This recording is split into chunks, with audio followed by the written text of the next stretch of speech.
നമസ്കാരം. പശ്ചിമ ബംഗാളിൽ മമതാ ബാനർജിയുടെ തൃണമൂൽ കോൺഗ്രസിന് വലിയ സ്വാധീനമാണുള്ളത്. പശ്ചിമ ബംഗാളിൽ തൃണമൂൽ കോൺഗ്രസും മമതയും വേരാഴ്ത്തിയിരിക്കുന്നത് കോൺഗ്രസിനെയും CPM-നെയും ഒക്കെ നിഷ്പ്രഭമാക്കിക്കൊണ്ടാണ്. ഇവിടെ വലിയ പ്രതിപക്ഷമായി പ്രവർത്തിക്കുന്നത് BJP ആണ്. BJP പലപ്പോഴും മമതയ്ക്ക് വലിയ തലവേദനകൾ തന്നെ സൃഷ്ടിക്കുന്നുണ്ട്.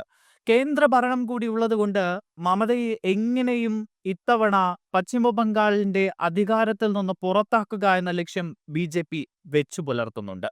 ഇപ്പോൾ BJP അധികാരം പിടിക്കാൻ ചില നിർണായകമായ നീക്കങ്ങൾ നടത്തുന്നു എന്ന റിപ്പോർട്ടുകളാണ് പശ്ചിമ ബംഗാളിൽ നിന്ന് പുറത്തു വരുന്നത്. കോൺഗ്രസിനെയും CPM-നെയും ഒപ്പം കൂട്ടാനുള്ള നീക്കമാണ് BJP നടത്തുന്നത് എന്നാണ് അറിയാൻ കഴിയുന്നത്.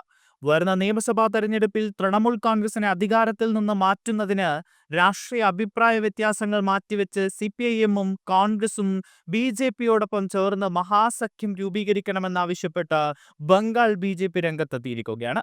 BJP സംസ്ഥാന അധ്യക്ഷൻ സമീക് ഭട്ടാചാര്യയാണ് സഖ്യത്തിനായി ഇരു പാർട്ടികളെയും ക്ഷണിച്ചത്. ശ്യാമപ്രസാദ് മുഖർജി ജന്മവാർഷികത്തോടനുബന്ധിച്ച് കൊൽക്കത്ത റെഡ് റോഡിൽ നടന്ന BJP പരിപാടിയിൽ സംസാരിക്കുകയായിരുന്നു സമീക് ഭട്ടാചാര്യ. ബംഗാളിലെ ഇസ്ലാമിക മൗലികവാദവും മതഭ്രാന്തും തുടച്ചു നീക്കാൻ കൂട്ടായ പ്രയത്നം ആവശ്യമാണ് എന്നാണ് അദ്ദേഹം പറഞ്ഞത്. അതേസമയം BJP-യുടെ ക്ഷണത്തെ കോൺഗ്രസും CPIM-ഉം ഒരേ സ്വരത്തിൽ തള്ളിയിരിക്കുകയാണ്. ഇന്ദിരാഗാന്ധി എപ്പോഴാണ് ആയുധമെടുത്തത്? രാജ്യത്തിന്റെ ഭരണഘടനയെ മാറ്റി ഒരു ഹിന്ദു രാഷ്ട്രമാക്കി മാറ്റാൻ ശ്രമിക്കുന്ന, രാജ്യത്തെ ഐക്യവും തുല്യതയും തുല്യാവകാശങ്ങളും നശിപ്പിക്കാൻ ശ്രമിക്കുന്ന ഇന്ത്യയിലെ വർഗീയ ശക്തികൾക്കെതിരെ എല്ലാവരും ഒന്നിക്കേണ്ടതുണ്ട്. അതാണ് കോൺഗ്രസ് ചെയ്യുന്നത്.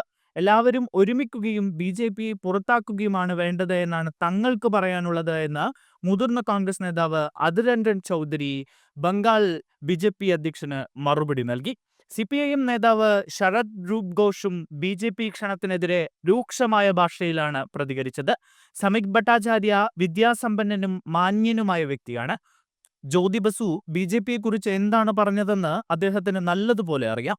BJP അപരിഷ്കൃതരുടെയും പ്രാകൃതരുടെയും പാർട്ടിയാണ് എന്ന് ജ്യോതി ബസു പറഞ്ഞു. അടൽ ബിഹാരി വാജ്പേയിയോട് ജ്യോതി ബസു പറഞ്ഞത്, നിങ്ങളുടെ പാർട്ടി അപരിഷ്കൃതരുടെയും പ്രാകൃതരുടെയും പാർട്ടിയാണ്. ഒരു അപരിഷ്കൃത സമൂഹത്തിൽ നിങ്ങളുടെ പാർട്ടിക്ക് ഇടമില്ല എന്നാണ്.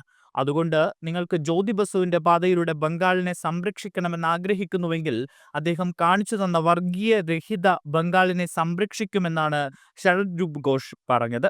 എന്തായാലും BJP-യുടെ ഈ ക്ഷണത്തെ ഇരു പാർട്ടികളും തള്ളിക്കളഞ്ഞിരിക്കുകയാണ്.